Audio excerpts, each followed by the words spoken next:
Irmãos e irmãs, sejam bem-vindos à nossa reflexão e leitura do dia nesta quinta-feira da 31ª semana do Tempo Comum, dia 5 de novembro. A primeira leitura de hoje é retirada da carta de Paulo aos Filipenses, no capítulo 3, versículos de 3 a 8. Irmãos, os verdadeiros circuncidados somos nós, que prestamos culto pelo Espírito de Deus, colocamos a nossa glória em Cristo Jesus e não pomos confiança na carne. Aliás, também eu poderia pôr minha confiança na carne, pois se algum outro pensa que pode confiar na carne, eu mais ainda. Fui circuncidado no 8º dia. Sou da raça de Israel, da tribo de Benjamim, hebreu, filho de hebreus. Em relação à lei, fariseu, pelo zelo perseguidor da igreja de Deus, quanto à justiça que vem da lei, sempre irrepreensível. Mas essas coisas que eram vantagens para mim, considerei-as como perda por causa de Cristo. Na verdade, considero tudo como perda diante da vantagem suprema que consiste em conhecer a Cristo Jesus, meu Senhor. Palavra do Senhor.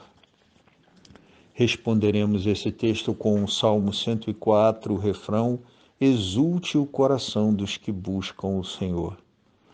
Cantai, entoai salmos para ele, publicai todas as suas maravilhas. Gloriai-vos em seu nome que é santo, exulte o coração que busca a Deus.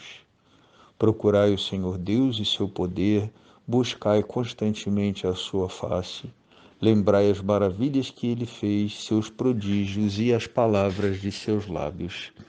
Descendentes de Abraão, seu servidor, e filhos de Jacó, seu escolhido, ele mesmo, o Senhor, é nosso Deus, vigoram suas leis em toda a terra.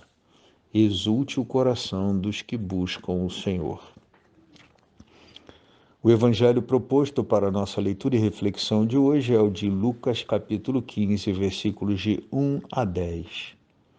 Naquele tempo, os publicanos e pecadores aproximaram-se de Jesus para o escutar.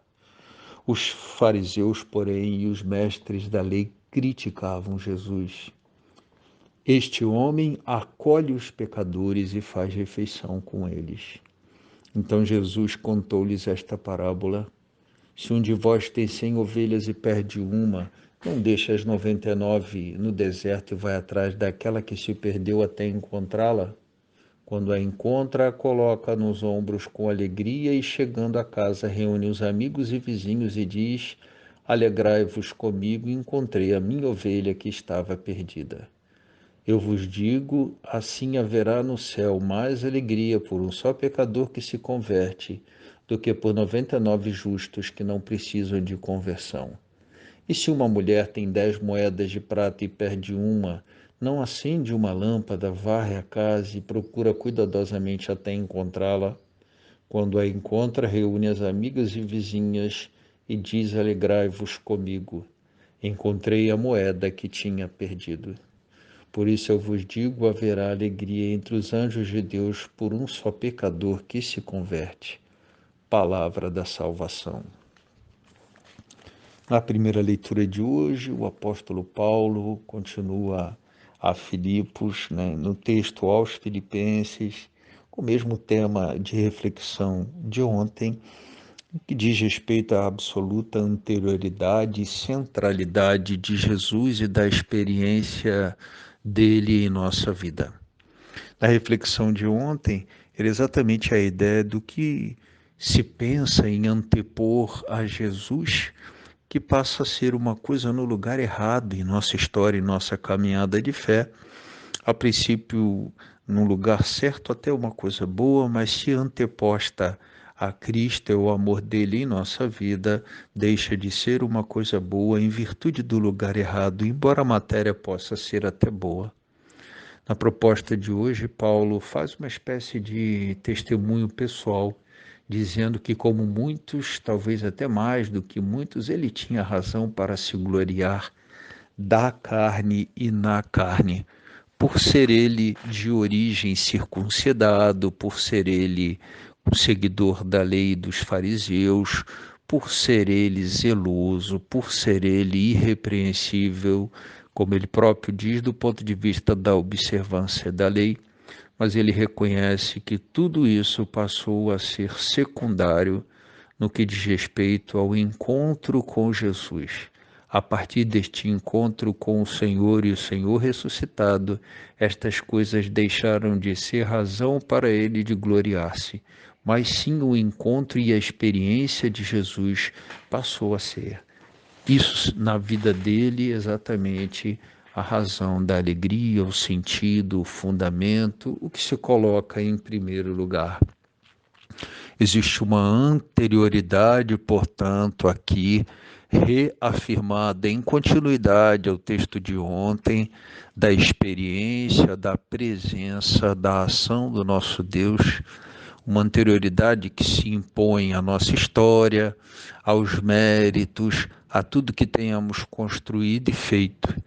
É a partir desta experiência que a gente se redefine e se entende. No texto do Evangelho, Jesus chama a atenção no início do capítulo 15 do Evangelho de Lucas, nas parábolas da misericórdia, exatamente para esse sentido do que mais importa, do que é central e da disposição nossa em deixar tudo para buscar um tesouro ou para buscar uma ovelha do nosso rebanho que se perdeu. Mais uma vez, aqui a gente se volta para o tema do que é nosso tesouro, porque exatamente onde está empenhada nosso tesouro, empenhadas as nossas prioridades, aí estamos também nós de coração. Para estas coisas encontramos tempo, para estas coisas encontramos afeto, nestas coisas colocamos todos os nossos investimentos, não só materiais, mas também emocionais e espirituais. Desejo a todos um dia abençoado de discernimento, clara percepção do que é primordial e central em nossa vida. Um dia abençoado.